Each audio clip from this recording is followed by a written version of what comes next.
Acho que a questão do Lautaro, ela independe da confiança. O que o Emerson falou, né, do Wallace, pedir para o Wallace fazer ter um passe para frente, ser o cara, o articulador, é pedir um peixe para subir na árvore. O Lautaro é um jogador que ele tem deficiências técnicas claras. O nível do Lautaro não é a primeira divisão do Campeonato Brasileiro. O Lautaro hoje ele é um jogador que te gera menos expectativas dentro da partida do que um atleta da categoria de base que ainda está em formação. É um jogador que não consegue finalizar, é um jogador que tem dificuldades no domínio, é um jogador que não consegue fazer boas leituras do espaço, ele se posiciona mal, é um jogador que fica muito mais marcado por ser aguerrido. E aí é um problema, porque quando você falava lá atrás, e aí eu não estou nem colocando no mesmo nível, mas quando você vai falar do Alex, você fala da visão de jogo, da qualidade do passe. Quando você fala, por exemplo, do Arrascaeta, da inteligência de dar um passe, do drible. Quando você fala do Lucas Romero, um jogador que se movimenta muito no campo, que tem um bom posicionamento para ajudar na saída de bola, que tem os desarmes. Você fala do Fagner, é um jogador que tem bons cruzamentos. O Lautaro, a primeira coisa que você fala dele é que ele é um jogador com raça. Me desculpa, mas raça é indicador de jogador deficiente tecnicamente. O bom jogador, a raça é o último indicador que você lembra dele.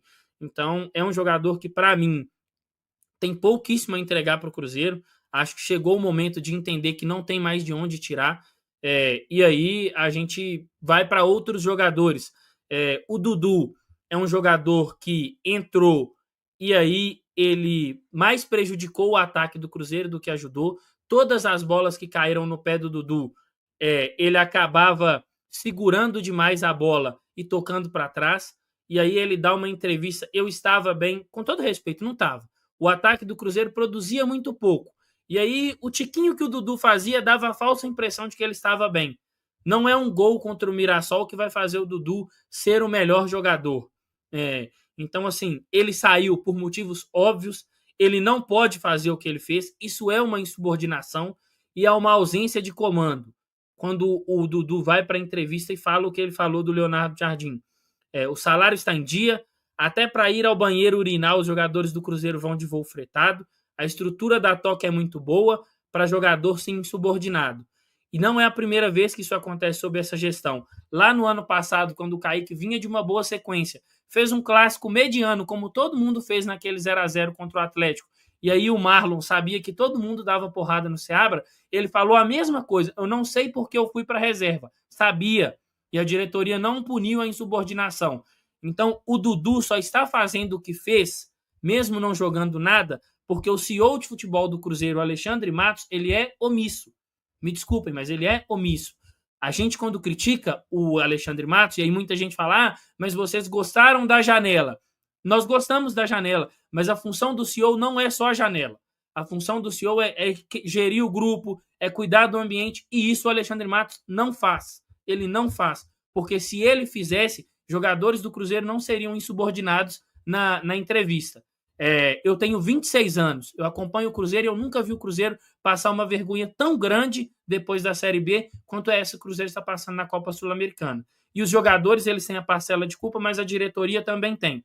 Então, o que o Dudu fez é muito baixo para com o treinador, é se aproveitar de que tem muita gente criticando o treinador para tentar sair por cima. Um jogador que espera a bola no pé o tempo inteiro contra o Palestino, um jogador que não consegue driblar o lateral do Palestino, com todo respeito, gente, mas você está na reserva com muita justiça, meu amigo. E jogador que fala demais é jogador que não está fazendo dentro do campo. O bom jogador, você não escuta a voz dele. Sabe por quê? Quem é um dos melhores zagueiros do futebol brasileiro é o Léo Ortiz. Quem aqui sabe como que é o tom de voz do Léo Ortiz? Você já viu uma entrevista do Léo Ortiz? Raramente ele fala. Agora, os jogadores do Cruzeiro, eles gostam muito de falar. Eles gostam muito de cornetar. E dentro do campo ninguém faz nada.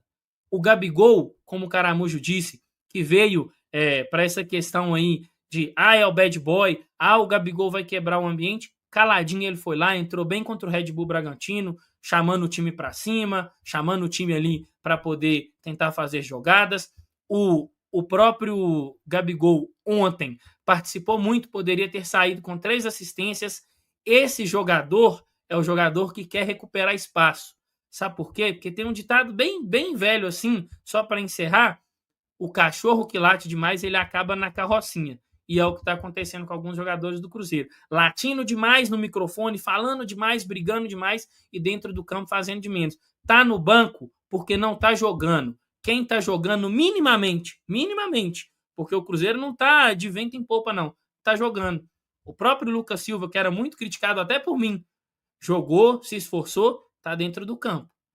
Tá dentro do campo, tá jogando. O Christian, que era muito criticado, se esforçou, tá dentro do campo. O Lucas Romero, que vinha mal, se esforçou e continua dentro do campo.